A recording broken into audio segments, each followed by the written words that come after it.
It hit me like a cold splash of water. My phone buzzed with a notification from the project group chat, but when I opened it, I wasn't there anymore. Just like that, I had been removed. No explanation, no warning, nothing. 1 minute, I was in the loop, contributing ideas, sharing updates, and the next, completely shut out. The chat had been the pulse of the entire project, the only place we all communicated quickly and honestly. Being erased from it felt like I had been erased from the team itself.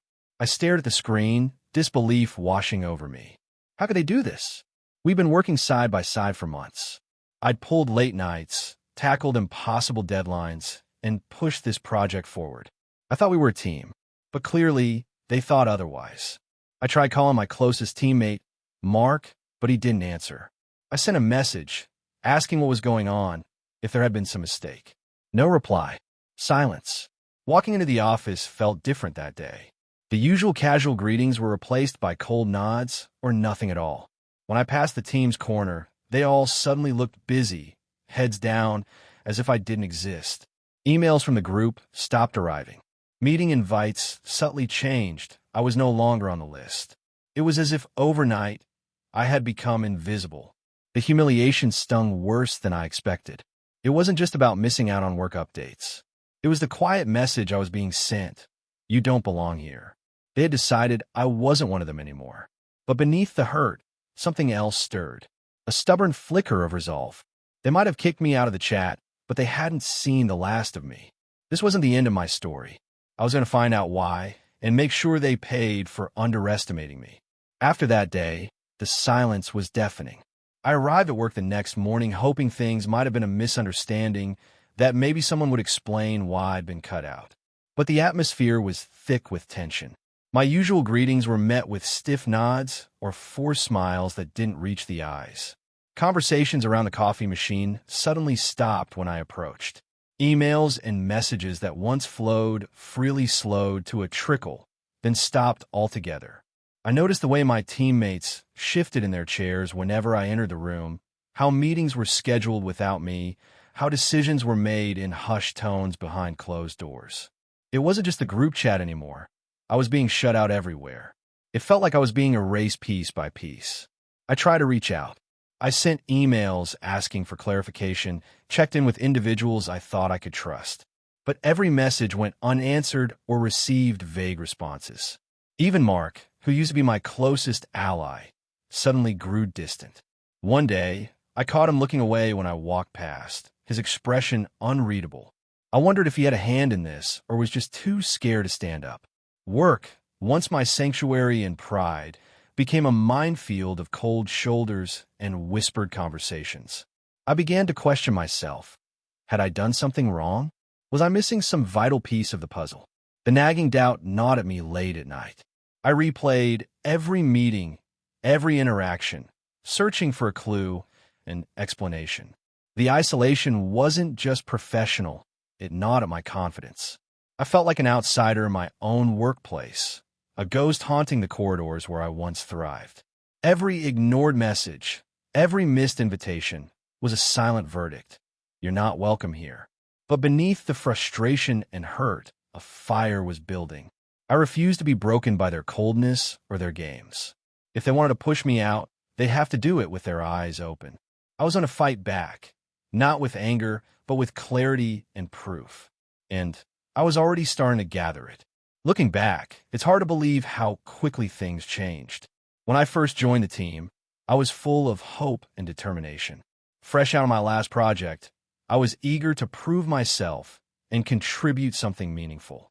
The team seemed promising, a group of smart, driven people all pushing toward a common goal. We shared ideas openly, celebrated small wins, and supported each other through tough deadlines. I remember the early days vividly. Our brainstorming sessions were electric, with whiteboards full of sketches and post-it notes plastered everywhere. I stayed late more than once, helping debug lines of code or reworking presentations until they were perfect. I even organized a few team lunches, thinking we were forming real bonds beyond work. At the time, it felt like we were more than colleagues. We were a team. Some of the teammates I grew closest to became like friends. We talk about our families, weekend plans, even personal dreams. I thought I had found a place where I belonged.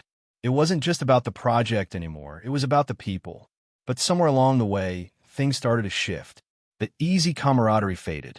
The jokes became sharper, the meetings more guarded. I chalked it up to stress, thinking deadlines and pressure might be wearing everyone down.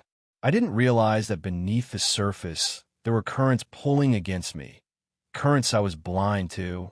I gave my all, believing hard work would earn respect. But apparently, it wasn't enough. Looking back, I can see the moments I missed, conversations that stopped when I entered, inside jokes I wasn't part of, glances that held unspoken warnings. What hurts most is the betrayal, not just of colleagues, but of the trust one put into those I thought were allies. I wasn't just a teammate. I was someone who invested emotionally, who believed in shared goals and mutual support. Now, stripped of my place in that group, I have to remind myself of who I really am. I'm more than the exclusion, more than the whispers. And I'm ready to show them that. Looking back, I realized there were signs, small, almost imperceptible, that I chose to ignore. Maybe because I didn't want to believe what was unfolding right under my nose. Or maybe because I was too focused on the work to notice the undercurrents pulling at the team's fabric. There were moments when a joke would suddenly die the second I walked into the room. Or when someone would catch my eye, then quickly look away with a tight smile that didn't reach their eyes. Casual greetings became shorter, less warm. I shrugged it off as just stress or busy schedules. I told myself everyone was under pressure, and I shouldn't take things personally. Then there were the meetings that shifted without me. Agenda items moved, discussions held after I left, decisions made that I only learned about hours later. At first, I thought it was just bad timing, an oversight, or maybe I hadn't been paying close enough attention. But the pattern grew clearer.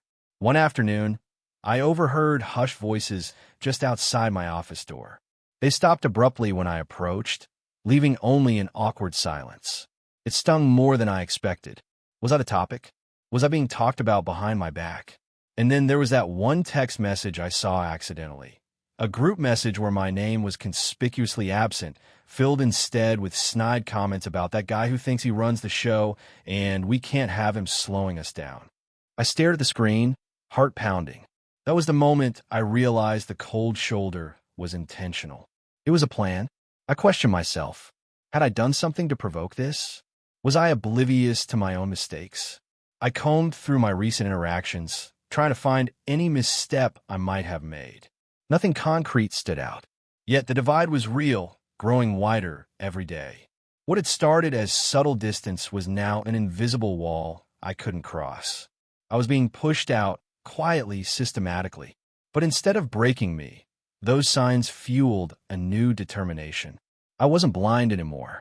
I saw the game being played, and I was ready to turn the tables. It wasn't a dramatic scene. No shouting matches, no slammed doors. But the breaking point came quietly, in the stillness of one ordinary morning. That day, I sat at my desk scrolling through emails when I realized something important was missing. The weekly project update, usually packed with detailed notes and next steps, was nowhere to be found in my inbox. Confused, I checked the team's shared drive. No sign of my name on the latest version of the document. Then, a quick glance at the calendar showed a meeting scheduled that afternoon to discuss the update. I wasn't invited. A cold knot tightened in my stomach. This was more than just an oversight. It was exclusion. I debated what to do. Confronting them outright might backfire, but staying silent would mean accepting my erasure. I tried to reach out again, an email to the team lead, asking politely if I could get caught up. No response. Another message to Mark, still no reply. That afternoon, I arrived early to the conference room where the meeting was held. Peering through the glass, I saw the team gathered, laughing and sharing inside jokes. I felt like a stranger outside, looking in on a world I once belonged to. When the meeting ended, I caught Mark in the hallway. I asked, carefully, why am I being left out? He avoided my gaze, mumbling something about team dynamics and moving in a different direction. His words stung worse than any accusation. The message was clear. I was no longer wanted. Walking back to my desk, I fought the surge of anger and humiliation rising inside me. But instead of breaking, something hardened. I realized that this wasn't just about missing a meeting or a chat anymore. It was about reclaiming my place and proving my worth on my own terms. I decided then I wouldn't beg for a seat at their table. I would make a new table where I controlled the game. The quiet exclusion had lit a fire, and it was only just beginning. I knew words alone wouldn't be enough. To fight back, I needed proof, solid, undeniable evidence of what was really happening behind my back. I had to show not just that I was excluded, but that there was a calculated effort to push me out. So I started paying attention in a new way. Every message I received, every email I was copied on or deliberately left off, I saved. I documented meetings I wasn't invited to and kept notes about who made decisions without me. I kept a private log of conversations, times, dates, and any unusual behavior. At first, it felt strange, almost paranoid to watch my teammates so closely. But the more I observed, the clearer the picture became. I uncovered deleted emails, group chats I wasn't in, and whispered conversations just out of earshot. There were messages discussing me, my attitude, my threat, and plans to sideline me quietly. I even found an internal chat where they joked about removing me from the project entirely, confident no one would notice until it was too late. The realization hit hard. This wasn't just casual exclusion, it was conspiracy. But I didn't let anger blind me. I stayed professional and meticulous, saving screenshots, forwarding suspicious emails to a private account, and organizing everything carefully. I wasn't interested in drama. I was building a case. There were moments when doubt crept in, wondering if I was overreacting, if maybe it was just office politics. But the evidence spoke for itself. This was intentional, and I was the target. I also began reaching out discreetly to colleagues outside the core team, testing the waters, quietly gathering support. A few sympathized, but feared retaliation. Others pretended not to notice. It was lonely, but I wasn't giving up. This was bigger than a chat group or a project. It was about respect, fairness, and my place in a workplace I had once believed in. With every piece of evidence collected, my resolve grew. Soon, I would have to make a choice: confront the team directly or find another way to reclaim what was mine. As the days passed and my evidence pile grew, I began piecing together the real story behind my exclusion. It wasn't just a petty act of resentment or misunderstanding. No, it was a deliberate move by certain teammates, fueled by jealousy and fear. The discovery hit me during one late evening at the office. I was scrolling through a chain of emails I'd managed to save when a message caught my eye, sent between two of the senior team members. The tone was casual, almost flippant, but the content was chilling. They talked openly about getting rid of the weak link and restructuring the team so it can really succeed. They discussed tactics to keep things quiet and avoid HR complications. And most painfully, they refer to me by name, laughing about how easy it would be to push me out without making a scene. Reading those words, I felt a mixture of anger and a strange kind of relief. At least now I knew the truth. At least now I understood why the distance, the silence, the cold shoulders. They fear me, feared that I was too competent, too outspoken, too much of a threat to their status. They were threatened by my ideas, my work ethic, and my growing influence on the project. But they underestimated one thing: my resilience. That night, I went home not defeated but energized. I was no longer the target of whispered gossip or secret schemes. I was a challenger ready to expose the truth. The plan became clear. I would gather every piece of incriminating evidence and present it when it mattered most at the next big team meeting. I wasn't going to beg for inclusion anymore. I was going to demand accountability. With the flash drive in my pocket and my presentation ready, I knew the next step would be risky. But I was done being pushed aside. This was my moment to take back control. The truth hit me harder than I expected. Discovering their deliberate plan to push me out wasn't just a professional blow. It was deeply personal. I felt betrayed, hurt, and honestly a bit lost. These are people I had worked alongside, trusted, and thought of as teammates, even friends. To find out they had plotted behind my back left a raw ache I couldn't ignore. That night, I sat alone in my apartment, the weight of the day pressing down on me. I replayed every interaction, every smile that now seemed false, every meeting where I felt the cold shoulder. The doubt crept in. Was I really that different? Was I the problem? It was hard not to question myself, even when the evidence screamed otherwise. But anger bubbled beneath the surface too. How dare they try to erase me so quietly? How dare they underestimate what I was capable of? The pain mingled with determination, fueling a fire I hadn't felt in a long time. I reached out to a few close friends outside work, sharing pieces of the story. Their support was a balm, reminding me I wasn't alone in this. They listened, offered advice, and helped me see beyond the immediate hurt to the bigger picture. Still, the emotional toll was real. I found myself second-guessing every step, questioning whether my planned comeback was worth the fight. Could I handle the fallout? Was it better to just walk away, quietly? But then I remembered why I had chosen this career, why I had fought so hard to be part of this project. It wasn't just about the work. It was about respect, fairness, and standing up for myself. I owed it to myself to see this through. I resolved to channel these emotions, not as weaknesses, but as strength. The sting of betrayal would become my motivation. The loneliness would sharpen my focus, and the anger would drive my strategy. This was more than a fight for a chat group. It was a battle for my dignity, and I was ready. Sitting at my desk late that night, I realized that whatever happened next had to be smart, calculated, and professional. This wasn't about drama or shouting matches. It was about proving my worth and exposing the truth with facts and clarity. I needed a plan, a way to show them exactly what they were doing without stooping to their level. I started by organizing the evidence I'd gathered: emails, chat logs, meeting records, and the messages where they openly talked about pushing me out. I created folders, labeled everything meticulously, and thought about how I could present it logically. I wasn't just building a case. I was preparing my statement of truth. The idea came to me slowly but clearly.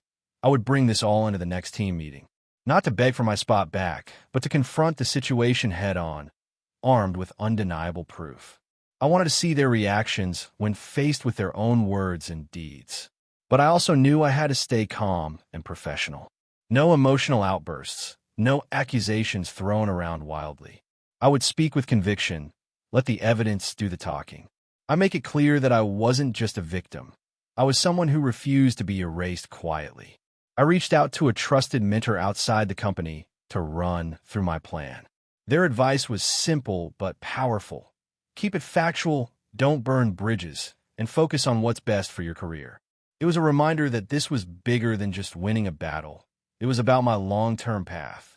Every detail mattered, from how I walked into the meeting, to the tone of my voice, to the flash drive I would carry with all the evidence neatly organized. I practiced my delivery in front of the mirror, refining the words until they felt natural yet firm. The night before the meeting, I barely slept. I knew that walking in with that flash drive would change everything. It was the moment I'd been preparing for, the moment to reclaim my place, not with anger, but with undeniable truth. The morning of the meeting arrived with a strange mix of nerves and resolve. I kept the flash drive tucked safely in my pocket, a small but powerful symbol of all the hours I'd spent gathering evidence and planning my next move. This little piece of technology was my shield and my sword. Walking into the conference room, I felt every eye flick to me. The usual buzz of conversation quieted as I set my bag down, the weight of anticipation pressing in. For months, I had been sidelined, ignored, erased. But today I was here on my terms. I waited patiently as the meeting began, my pulse steady despite the butterflies in my stomach. When the right moment came, when the project lead asked for updates, I raised my hand and requested to speak. The room fell silent, all attention on me. I pulled the flash drive from my pocket and held it up just enough for everyone to see. "I have something to share," I said, voice calm but firm. Evidence of discussions and actions taken without my knowledge, actions that have excluded me from this project. Some faces hardened. A few people shifted uncomfortably, but I didn't flinch. I connected the flash drive to the conference room's computer and projected the files onto the screen. The emails, the chat logs, the secret group messages, they were all there in black and white. Names, dates, conversations that confirmed what I'd feared. This wasn't a mistake or a misunderstanding. It was a calculated plan to push me out. I laid it out clearly, walking the room through the timeline of exclusion, backed by proof. I spoke not as a victim, but as a professional demanding accountability. The room was tense. Some tried to interrupt, others sat frozen. I could see the shock and guilt flicker across their faces. For the first time in months, I had their full attention.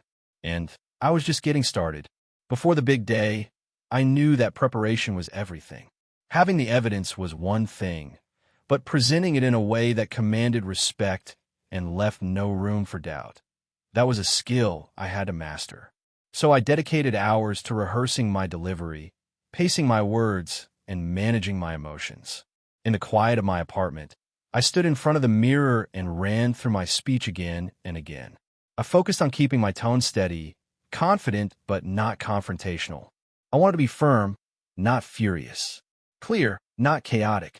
The goal wasn't to humiliate anyone, but to shine a spotlight on the truth. I practiced how I'd introduce the flash drive, how I'd explain the timeline, and how I'd respond if interrupted or challenged. I even anticipated the defensive tactics I might face: denial, gaslighting, and attempts to shift blame. I rehearsed calm, fact-based responses to each. I remembered the advice my mentor had given me: stick to the facts, keep your emotions in check, and don't let them drag you into drama. It was a mantra I repeated whenever doubt tried to creep in. Every detail mattered, from my body language to my eye contact to the way I paused to let important points sink in. I wanted my words to carry weight, to resonate beyond the moment. I also rehearsed the moment I'd connect the flash drive and start projecting the evidence. It was the climax of my presentation, the point of no return. I told myself this was my chance to reclaim control, not just over the project, but over my own narrative. The night before the meeting, sleep was elusive. I went over my plan in my mind, a mix of nerves and anticipation swirling inside me. But underneath it all was a calm certainty. I was ready. Whatever happened next, I would face it head-on, with courage, clarity, and undeniable proof. The day of the meeting, I felt a quiet determination settle over me. For weeks, I had been sidelined, ignored, and excluded. But today, I wasn't just attending a meeting, I was stepping back into the arena on my terms. I arrived early, walking through the familiar halls with my head held high, the flash drive safely tucked in my bag. I noticed the usual murmurs and glances, curious, uncertain, some tinged with discomfort. But I refused to let their whispers shake me. I was ready. As I entered the conference room, the atmosphere shifted. The team looked up, surprised to see me there unannounced. The project lead gave a hesitant nod, the usual cold distance replaced by cautious attention. I took my seat calmly, setting my bag on the table. When the meeting began, I stayed quiet, letting the usual updates roll on until the right moment arrived. Then I spoke. "Before we continue," I said, voice steady and clear, "there's something important I need to share." Eyes fixed on me, some narrowing, others wide with curiosity. I reached into my bag and pulled out the flash drive. Holding it up just enough for all to see, I added, "This contains evidence of discussions and decisions made without my knowledge and actions intended to exclude me from this project." There was a collective intake of breath. The room grew heavy with anticipation. I connected the drive to the projector and opened the files. Emails, chat logs, and secret messages flickered on the screen, black and white proof of the conspiracy against me. I walked the team through the timeline, pointing to messages that revealed their plans to push me out. I spoke calmly but firmly, refusing to let emotions cloud my message. Some tried to interrupt, others looked away, while a few seemed genuinely shocked. For the first time in months, I had their undivided attention. And this was just the beginning. As the evidence displayed on the screen, a heavy silence fell over the room. The emails, chat logs, and messages were laid bare for everyone to see, words that confirmed what I had feared for so long. I watched their faces closely, searching for any sign of remorse, denial, or defiance. Mark's jaw tightened. His usual confident facade faltered. I caught a flicker of guilt in his eyes, quickly masked by anger. Others exchanged uneasy glances, some shifting uncomfortably in their seats. The project lead, usually so composed, looked visibly shaken, fingers tapping nervously on the table. Suddenly, someone, Lisa, I think, broke the silence with a forced laugh, trying to minimize what was unfolding. "This is all taken out of context," she said, her voice shaky but defensive. "People say things they don't mean. You know how emails can be." I shook my head slowly, refusing to be dismissed. "This isn't about words out of context. These are documented plans to exclude me, to undermine my role, and to damage my professional reputation. I've been removed from communications, decisions, and meetings that directly affect my work." The tension in the room grew thicker. A few teammates started to murmur, some looking to the project lead for guidance. The lead cleared her throat and asked for calm, promising a fair review. Despite the shock and discomfort, I could sense that some wanted to deny or downplay their actions. But with the evidence so clear and publicly presented, there was little room left for excuse. In that moment, I felt a surge of empowerment. After months of being sidelined, ignored, and belittled, I had flipped the narrative. I wasn't the problem. They were the ones who had betrayed the principles of teamwork and respect. As the meeting ended, the project lead announced an internal investigation. I gathered my things slowly, the weight of the moment settling over me. I had faced the shock, and now it was time to see what came next. I stood at the front of the conference room. The evidence lay bare behind me on the big screen. It was one thing to have doubts, to feel sidelined, but now the truth was undeniable. Every message, every whispered plan, every secret meeting was out in the open. I wasn't just fighting for my place anymore. I was exposing a conspiracy. I methodically walked through the timeline, pointing to emails where they discussed removing the weak link and chat logs where they strategized to keep me out of critical updates. I explained how decisions were made without my knowledge, how projects had been rerouted to exclude me, and how my ideas were undermined behind closed doors. The room was heavy with tension. Some teammates looked away, others clenched their fists, and a few sat frozen, unable to meet my gaze. The silence was deafening, broken only by my steady voice outlining the facts. I wasn't there to humiliate anyone, but to hold them accountable, to demand respect for the work I had done and the professional courtesy I deserved. I stressed that this was about integrity, fairness, and the right to be part of a team, not about personal vendettas. The project lead finally spoke, her tone measured but serious. She promised an immediate investigation and assured me that such behavior would not be tolerated. It was a relief to hear, but I knew the road ahead wouldn't be easy. Some teammates approached me afterward, offering tentative apologies or reluctant acknowledgments. Others avoided eye contact, their silence speaking volumes. I left the meeting room with a mix of emotions: relief, vindication, and a cautious hope. For the first time in months, I felt the balance beginning to shift. This was my stand, my moment to reclaim not just my position, but my dignity. The fight wasn't over yet, but the truth was out, and that was the most powerful weapon I had. The room's atmosphere shifted palpably after I finished presenting the evidence. Some faces showed shock, others disbelief, and a few wore expressions of guilt I couldn't ignore. I could feel eyes darting around, searching for allies or excuses. The team I once trusted was now fractured, and I was at the center of the storm. Mark, who had once been my closest teammate, was the first to break the silence.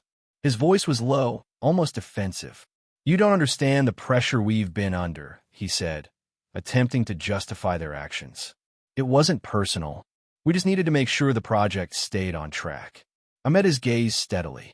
"Excluding me and conspiring behind my back is not professionalism. It's sabotage. If the project was your priority, transparency should have been too." Others nodded quietly, some avoiding eye contact. A few tried to interject, but the project lead held up a hand, calling for calm.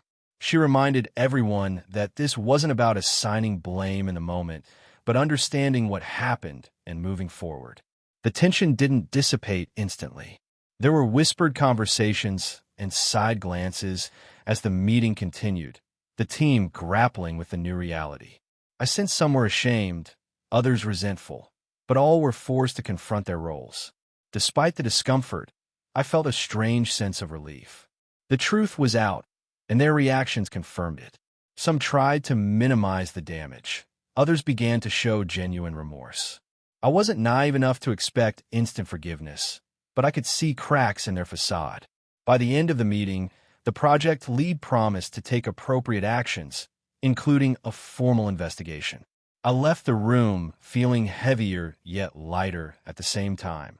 Heavier because of the conflict I had stirred, lighter because I was no longer alone in facing it. The road ahead was uncertain, but I was ready to face whatever came next. I had reclaimed my voice, and nothing would silence me again. As the room's tension lingered, our project manager finally stepped in, her presence commanding attention.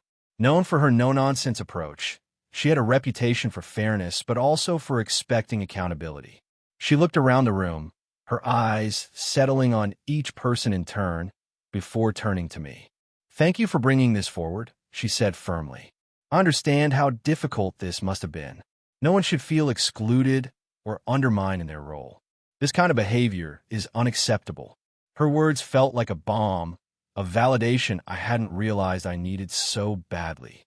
She assured me that she would take immediate steps to investigate the situation thoroughly. "We will review all communications, meetings, and decisions to understand the full scope of what happened. Those responsible will be held accountable." Turning to the rest of the team, she reminded everyone of our company's values: respect, collaboration, and integrity.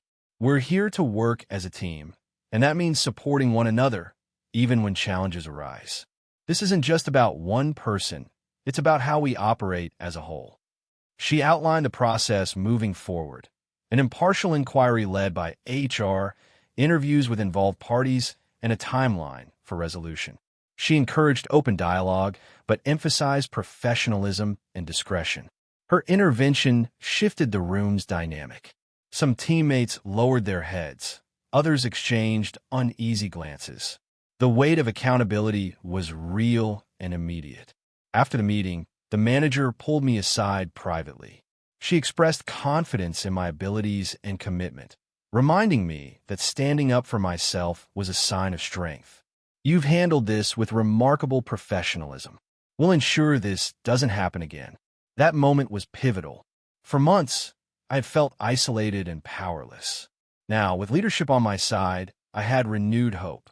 The battle wasn't over, but I was no longer fighting alone. I left the meeting room feeling a cautious optimism. The path ahead might be challenging, but at least it was clear, and I was ready to walk it. The days following the meeting were a whirlwind of uncertainty. The atmosphere in the office had shifted, less tense, but still charged. Everyone was watching, waiting to see how this all would unfold. I could feel eyes on me as I moved through the halls, some curious, some cautious, others still cold. The investigation began quickly. HR scheduled interviews with team members, asking detailed questions about communication and behavior. I answered honestly, sharing the evidence I'd gathered and recounting the experiences that led to the confrontation. It felt strange to relive the hurt, but I knew it was necessary. I noticed subtle changes among colleagues. Some would ignore me before now offered tentative greetings. Others kept their distance, perhaps unsure how to act in the new dynamic. A few approached me privately, expressing sympathy or support, but also concern about how this might affect their own standing. Work resumed, but the team's cohesion was fractured. Projects were delayed as people navigated the fallout. The project lead struggled to maintain order, trying to keep focus while managing the undercurrents of distrust. Despite the chaos, I threw myself into my tasks with renewed focus. I wanted my work to speak louder than the drama. I was determined to prove that exclusion had not weakened me. It had made me stronger. But the emotional toll lingered. There were moments of doubt and loneliness, times when I wondered if I had made the right choice by standing up. The office wasn't the welcoming place it once was. Yet, amid the turmoil, a quiet hope grew. The truth was out, and change was on the horizon. The investigation would bring clarity and, eventually, accountability. For now, I kept moving forward, step by step, task by task, knowing that the hardest part of the journey was still ahead, but confident that I was no longer invisible. In the weeks following the investigation's start, the atmosphere began to shift slowly but noticeably. The initial shock and tension gave way to cautious conversations, tentative apologies, and small gestures of goodwill. It wasn't an immediate return to normalcy. Far from it, but the cracks in the team's armor started to mend, ever so slightly. I realized that rebuilding trust wasn't just about them recognizing their mistakes. It was about me showing resilience and professionalism. I stayed focused on my work, delivering on commitments with unwavering consistency. I made a conscious effort to engage openly in meetings, offering ideas and feedback without hesitation. I wanted to demonstrate that exclusion hadn't broken me. It had only strengthened my resolve. Some teammates approached me privately, expressing remorse or curiosity about how we could move forward. One or two even asked for advice, signaling a shift from animosity to collaboration. It was a delicate dance, balancing accountability with forgiveness, rebuilding relationships without forgetting the past. I also reached out to new colleagues across departments, expanding my network beyond the immediate team. These fresh connections reminded me that my value extended beyond any single group and that professional respect could be earned anew. But I knew rebuilding trust was a two-way street. While I worked to heal the wounds, I remained cautious, guarded enough to protect myself from potential future betrayals, but open enough to allow genuine reconciliation. There were setbacks, too. Occasional reminders of past grievances surfaced, quiet snubs, subtle exclusion from informal gatherings. But they served as reminders to stay vigilant, not to retreat. Slowly, the team began to function more cohesively again. Collaboration improved, and projects regained momentum. It wasn't perfect, and it wouldn't be overnight, but progress was tangible. Rebuilding trust was a marathon, not a sprint. And I was committed to running it. One step, one conversation, one day at a time. Just when I thought the divide between us was unbridgeable, an unexpected ally emerged. It was Sarah, a quiet but sharp team member who had mostly stayed in the background during the conflict. One afternoon, she approached me after a meeting, her expression cautious but sincere. "I want to apologize," she said softly. I wasn't fully aware of what was happening, but seeing everything unfold made me realize how unfair things were. "I want to help." Her words caught me off guard. I hadn't expected support from anyone on the other side, especially not from someone who had kept her distance. But her sincerity was clear, and I knew that rebuilding bridges required openness, even when it felt difficult. Sarah became a quiet but steadfast supporter. She vouched for me in meetings, subtly redirected conversations to include my ideas, and offered feedback that helped me improve my approach. Her support gave me confidence I hadn't realized I needed. We began working together more closely, collaborating on tasks, and strategizing ways to move the project forward. Her insights were valuable, and her willingness to stand with me made a real difference. It reminded me that alliances could be rebuilt even after trust was broken. This unexpected partnership became a turning point. It showed me that people could change, that forgiveness was possible, and that sometimes the strongest support comes from where you least expect it. Still, I remained cautious. I knew one ally wasn't enough to erase months of division. But Sarah's support gave me hope, a glimpse of what a healed team might look like. Together, we pushed for transparency and fairness, setting an example that slowly influenced others. The project gained momentum, and I felt my professional identity slowly being restored. Having an ally in the trenches transformed the battle from a lonely fight into a shared mission. It reminded me that resilience isn't just about standing alone. It's about building connections that lift you higher. And for the first time in a long while, I felt hopeful. The unexpected alliance with Sarah became a catalyst for change. Together, we found renewed energy and focus, and slowly, the project began to regain its momentum. Our collaboration was productive, ideas flowed freely, and the team began to notice the shift.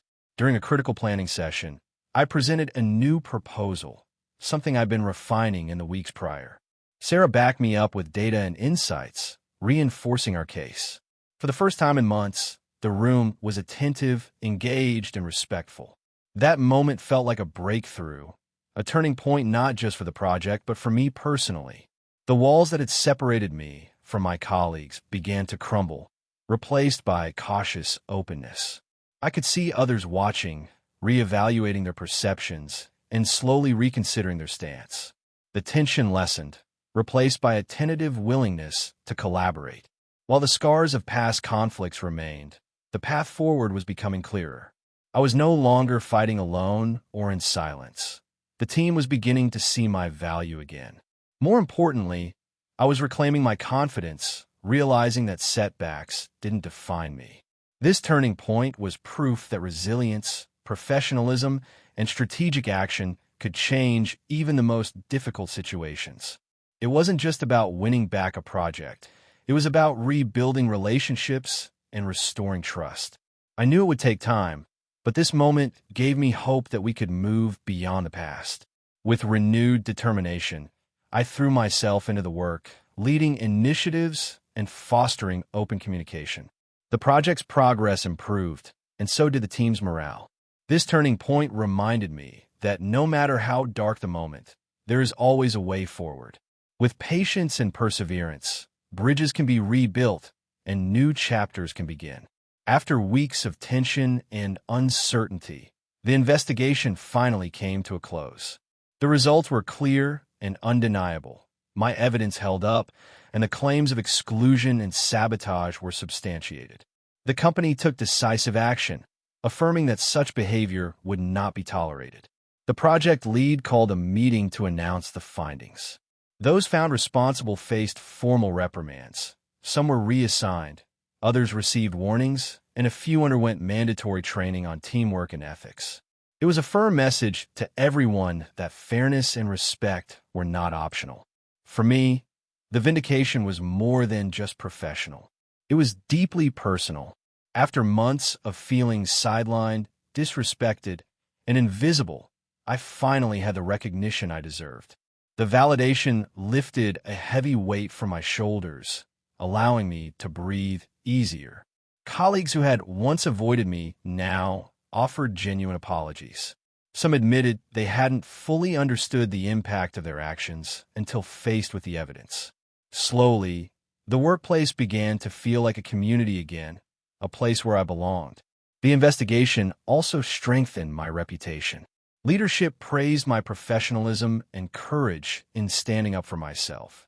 It opened doors to new opportunities, and I was even invited to lead a fresh initiative, a clear sign of renewed trust. Yet, I remained humble. I knew that trust, once broken, takes time to rebuild, and I was committed to fostering a positive, inclusive environment moving forward. Looking back, the journey had been exhausting and painful, but ultimately transformative. It taught me the power of resilience, the importance of standing up for oneself, and the impact of truth. This vindication wasn't just a personal victory. It was a statement to anyone who has ever felt excluded or underestimated. Don't be silent. Speak up, gather your evidence, and reclaim your space. I had fought hard, and in the end, justice prevailed.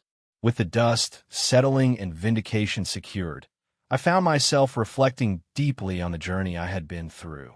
The betrayal, the isolation, the battle to reclaim my place. It had all taken a toll, but it also sparked a profound personal growth. I learned that resilience isn't just about enduring hardship. It's about transforming pain into strength. I discovered depths of patience and professionalism I hadn't known I possessed. Standing up for myself didn't make me confrontational. It made me clear, confident, and purposeful. I also realized the importance of boundaries. Being open and collaborative is vital, but so is recognizing when to protect yourself.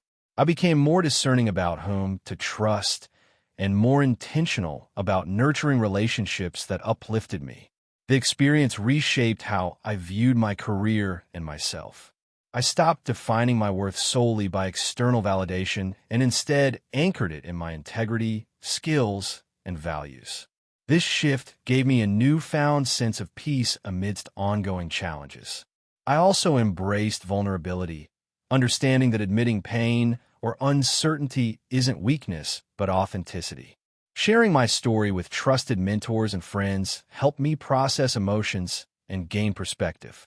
Importantly, I recognize the power of standing up, not just for myself, but for others who might be marginalized or silenced. My fight became about more than a project or a team. It became about fairness and respect in every workplace. This growth extended beyond the office. I became more patient and empathetic in my personal relationships, more confident in expressing my needs, and more committed to living authentically. Though the scars of the past remained, they served as reminders of my journey, not as burdens, but as badges of strength. Looking ahead, I felt ready, not just to face future challenges, but to lead with compassion, courage, and clarity. This was more than a comeback. It was a transformation. With the conflict behind me and a renewed sense of confidence, new opportunities began to emerge.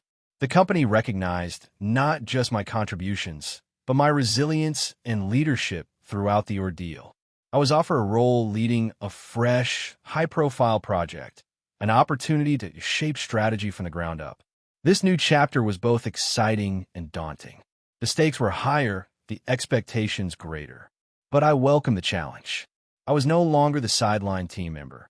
I was a leader entrusted with steering a key initiative.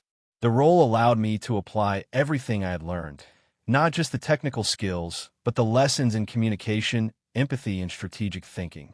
I focused on building a culture of openness and collaboration, determined to create a team where everyone felt valued. I also took care to foster transparency, ensuring that no one would be left out or unheard. My past experience fueled my commitment to fairness, reminding me daily why inclusivity matters. Beyond work, I embraced the change as a personal victory. I realized that setbacks don't define us. How we respond to them does. This new horizon was a testament to perseverance, growth, and reclaiming control. I celebrated small wins with my team, nurtured relationships, and kept pushing boundaries. The journey wasn't always easy, but the sense of purpose made it worthwhile. Looking ahead, I felt a deep sense of optimism. I was ready for whatever came next, confident in my skills, supported by a stronger network, and motivated by a clear vision. The project was more than just a job. It was a symbol of my comeback and the promise of new beginnings. Standing at the crossroads of past and future, I finally felt a sense of closure. The journey had been long and fraught with challenges, from the sting of betrayal to the fight for justice and the hard-won victories that followed. But now, the chapter that had consumed so much of my energy was drawing to a close. I had reclaimed my place, not just in the project, but in my own story. The exclusion that once threatened to define me had become the catalyst for transformation. I was no longer the sideline team member or the quiet victim. I was a leader, a survivor, and someone who refused to be silenced. Closure didn't mean forgetting or erasing what had happened. It meant accepting it, learning from it, and moving forward with strength and clarity. I made peace with the past, understanding that every setback was a lesson and every challenge an opportunity to grow. As I looked around at my team, some still rebuilding trust, others embracing new roles, I felt gratitude. Gratitude for the allies who stood by me, for the mentors who guided me, and for the inner strength that carried me through. I also felt hope. Hope that the culture we were creating would prevent others from facing what I did. That transparency, respect, and inclusion would become the norm, not the exception. Walking away from the conflict, I carried with me a renewed sense of purpose. The experience had shaped me, but not defined me. I was ready to embrace new challenges, knowing I had the resilience and wisdom to face them head-on. This wasn't just an ending, it was a beginning, a chance to write the next chapter on my own terms, with confidence, integrity, and an unshakable belief in my worth. The door had closed behind me, but ahead lay a horizon filled with possibility, and I was ready to step through it.